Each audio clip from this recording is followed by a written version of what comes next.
Okay, busia for na makwa baba oda Citizen TV. Eye osonfo oda Citizen. Na me no di ahiemu enei. Samuel de ma bepiem wo ye Akim swadu. We ha nansen na ye posti picture bi na ehu se picture bi etwagu na edi ehi o ntintan kase so. Ye nua be ma ye fe no Benjamin Asimeng. Eye asem kakra ye de atono.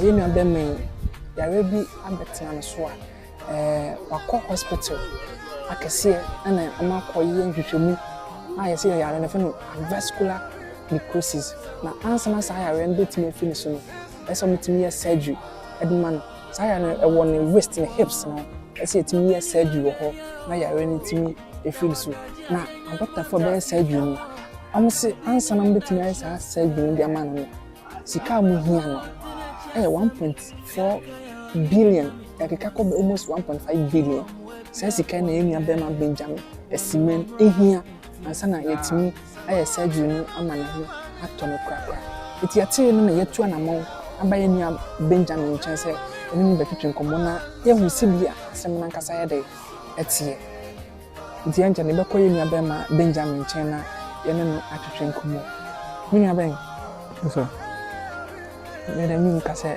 ebi aboko yanko situation we no da bran kasa na ya register hu se bibi aba musa idem that's it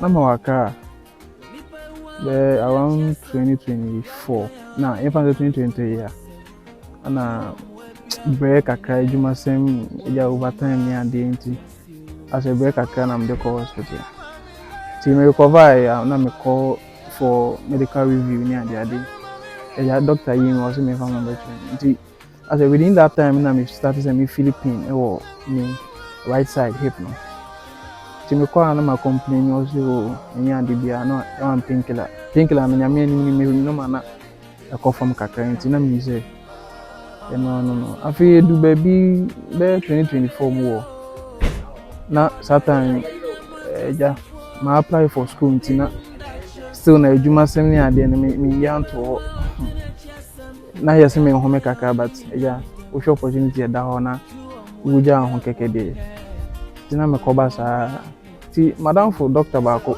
ja a hospital one me nya no na me complain so we ma say anything no still na say I know ya dey as a pain ya too much no so any be ya me ko na intra x-ray ni nhwe ne o ti me ko e no nyame anim ni ono a eni nkofo bi kasa nti line kwa de man ko dis na intra x-ray na me de send no na me de send no hwa de ni no say e be ya me or refer me ma surgeon like orthopedic surgeon almost me ko almost mo hwa de na mo say baby me fa nko kolebu ti kolebu na me de ko e no mo chechi ma chere me say me don pine wo hip no so no moja ntimi nko ho no ye nti ama ano no ewu around that time no man ka say you asem dey o mo ka say yen hwe ne kakra nti na emi say painkillers ni ade ya na me de mame doreta no ni ade emi say di mo afi so on physiotherapy ni ade but pain ni be too much na me ntimi nko ejuma ko ma mi jaa nti physiotherapy ni ade na mi jaa betna fi ma ifi akra na mba dan mba momi ho by skasem ni ade ntimi nto aso ntine se empe omo ye fumedu ya ni ade sometimes ya sene me da ho ya sa ntimi sorry ntimi nya ho me da ho se ya sebi se mejun so kwa yese me da ho kaka se na mi se pila ntimi so bi nya de ti kaka dusem mo na obi chen takwa de ne koi yeni mo kaka nze emi adom mitimi sorry kaka but me na ho for kaka di nkomo se o chale say ni say na de no still na do isia mitimi nante kaka ni ade but still na even nipa na o hwe me kaka sisi ade be bi ne be ya fan call nti na wo fo na bo eska kaka ne de call Kofodia St Joseph's o de dum pimo asem de ti e ko e no so e kwetwa x-ray fofo ni ade no so ihia surgery yeah surgery no baby adompe no ewu no yebetwa tu ni na nom de dade ato aso nti ni ho no musu mitwa dompe no baby ewu no so na de dade ato aso se na be ma na ntie ne ande na yi ti mi wo ni na nkwa mi ntimi bi se me da mi ntimi bi me na mu se ya wow ntimi bi me na it also called since Joseph yeah Kofodia and a doctor no try was x-ray no I say we have surgery surgery scapeting send also me here for surgery and it's okay 144,000 titi sika no 1.4 billion ya kakra kwa sa da echi kako 1.5 billion anisa and this is here and discuss na manya more dey kwa surgery sika enya dey kanka ya manya say 50 million you are right doctor here 1.4 billion equal 1.5 billion no come on since 1990 manya 50 million 5,000 Ghana cedis 5,000 Ghana cedis here better here surgery eno kan dey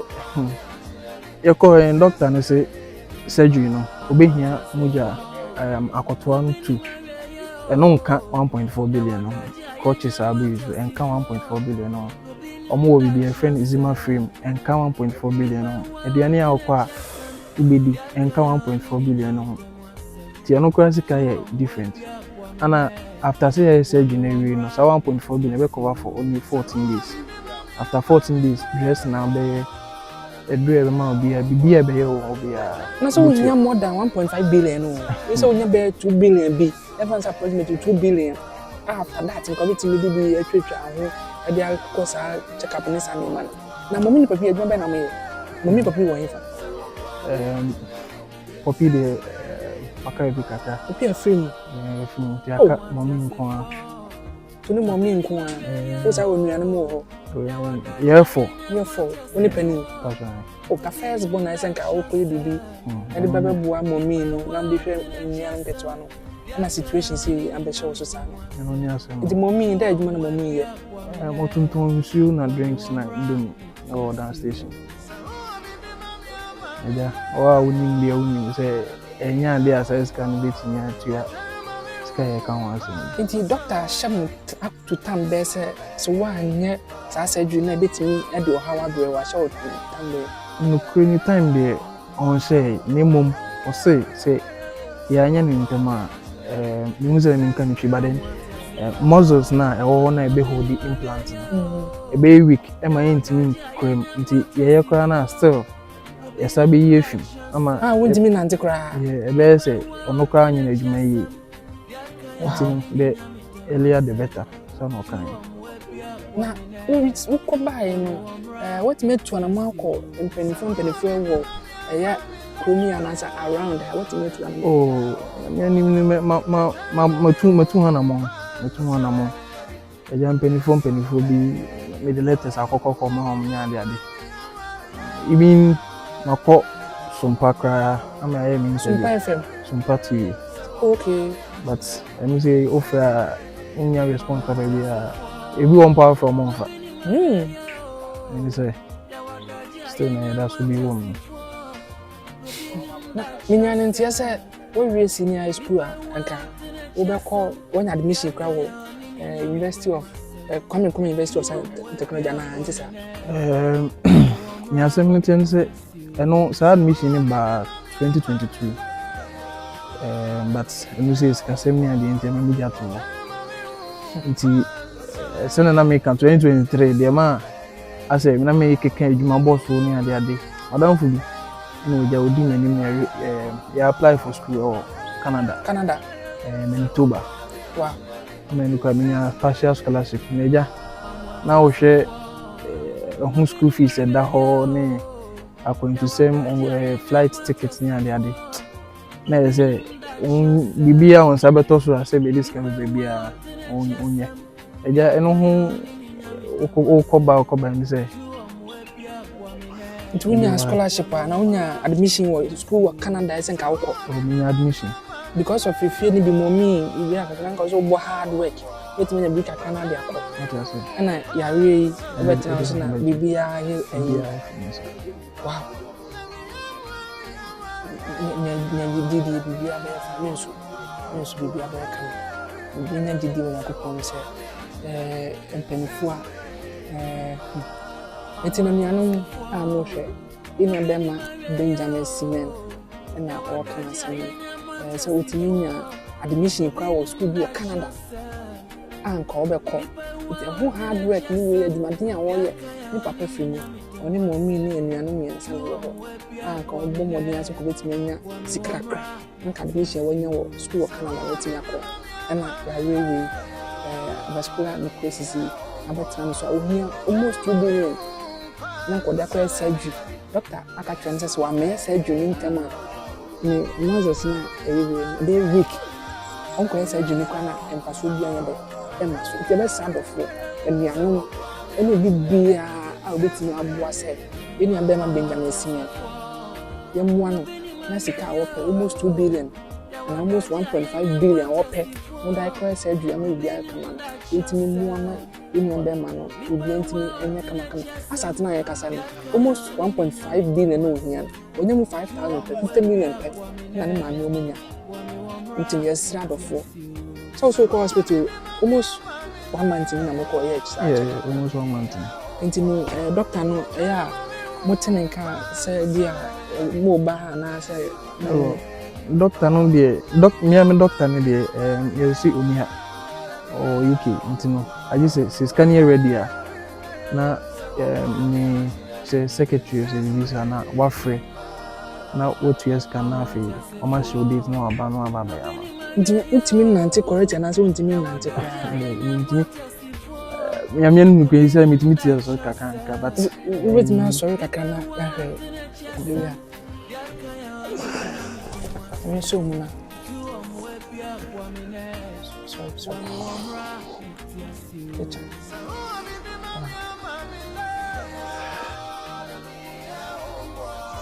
Ati usisi hala. Mshaka na we are tietie gari. Ntimi balance. Because of usisi waste ni hala. Ntimi MBM. Ndisi ya anya sa dwuni ntam a betimi affect. Ebe se no kwa mu se sisi na akoye se dompe na wa ha no. Ase ato afa so. Nti epi nti the more etwi na ehiko nti doctor na say dey potin na kofa asade we ba ni o kan ni say moja na enko moja na enko dompe no ye na no so etimi da na etimi ba sa moja enko o de nanti kakra na ehwade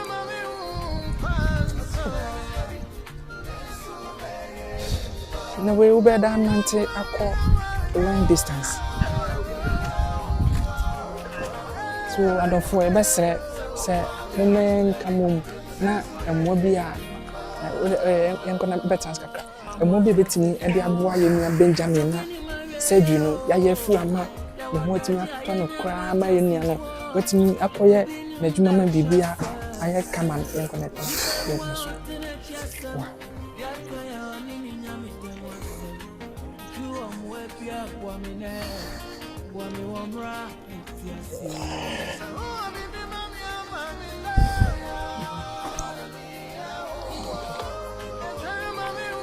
it's no in case of obi pese obuawa e kwa mba so impact committee na faso obuawa obetimi afre esi nyame number so ofre mi anka se na be nyame 0542 54 62 30 so friend no number no ba kun so 0504 676 541 okay so I see numbers so be bia no be person oboa 0542 54 62 30 ana 0504 676 541 MTN no be eno na medeji momo no for M1 okay e bia na bank account and say we do so how much na aboa more car bank account e wetin na aboa na but any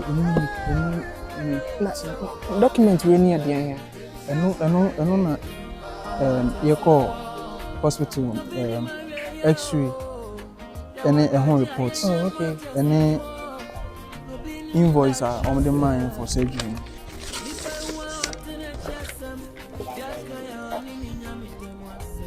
That's when I'm trying and results. Yeah. Just a honey difference room. It's other for I'm trying. Say, call hospital. As we try results in buy. You say in waste. I say far. So first one the I hope a prime leaf here carriage as any man that's what we share no now show we won't say the difference about like I say cry from first one. Sound Obia or want to health field no or should be going say I have no achia and you see and can say yes and can you street kaka. Yeah, problem. It's the best side of all. Say, I'm more be able to be a boy. Give me a bear man. What's me acquire surgery? Into me. It's kind of me hearing a was saying invoice on the mind. It's the Catholic Health Service Trust Ghana. Performer invoice. We hereby issue performer invoice for total hip replacement surgery, which has been recommended for you. The cost of treatment is estimated to be 144,000 Ghana cedis, of which the details are attached. It's in Sika Union Bemano, here the acquired surgery, 144,000 Ghana cedis, almost 1.5 billion in Union Bemani a day. Here, in the more breaking down, says you can be here. Doctor, an accountant, and Mr. Godfred K. Asari, on the accountant of Catholic Health Service Trust. It's in the Union situation. Situation, I mean, the parents in the best and of course, intimate one and never be intimate, and cause you come and intimate now the situation will be intimate and come. It's where when we Jagba will be first one. Okay, we call first one report by. Okay, Doctor Mpete. Wow, it's in the best round of four. Say no situation when I know, but I really am better than some sadly about so. It's a model with me, the abwa in my end. I don't know who no bisa like who videos and pictures and videos I dey see and but just and the one wow ni me bia who picture then times and na videos I won't say na me na take camera video account and you say na I'm found one just a minute and I said a minute a crabby within some short time. You know we have camera na can you be try before we adofo ni etie for amohwe we dem ba manimu enye bone ma de sere na mde tumu se bi ya ready about nipa ho na media as eya jinsem emwa me se me call doctor or say I just 1.4 billion. Yes, let's come. Your treasury and one so you move 5,000 penny, 50 million penny. To me, it's rather for say, Omonia memoir. Now, you intimate to ya. Ubu on maybe an oniska, or I can say we are all mammy coaches, all mammy Zima free. Ebia said me for down my median the same year and dear. And I say, Muja, the best surgery, I got 1 million. The movie Missum now. Yamisha. It's a number we are because we are but your number open on friend and now only me between come and I won't be sabi do Asimeng one and Sabakam was 0542 546230 0542 546230 and I say 0504 676 541 0504 676 541. Okay. It's no before to be in my Benjamin Simon Akim. Then why na surgery as all yema no to me tunnel. No to me not come no to me ko bibi kakra. de bo na ni nyina yen ka mo na bibi ntimi enye fine na nya no ho de ento no mama no kan na sa de be to screen ase a person obua we nya be ma betimi abua na ya kana surgery no etimi akoso na ni nya no etimi agina na na so why baby ade abua ni maame ne papa fi no eja nkola miensa ade ka Tomyefo, Sikano, a Susi 1.4 billion doctor here. As at now, you know, say, after minimum 50 million, that's 5,000. You know, baby, I'm only a move. What, and it's a quite ample. Only 10,000, 5,000 a month.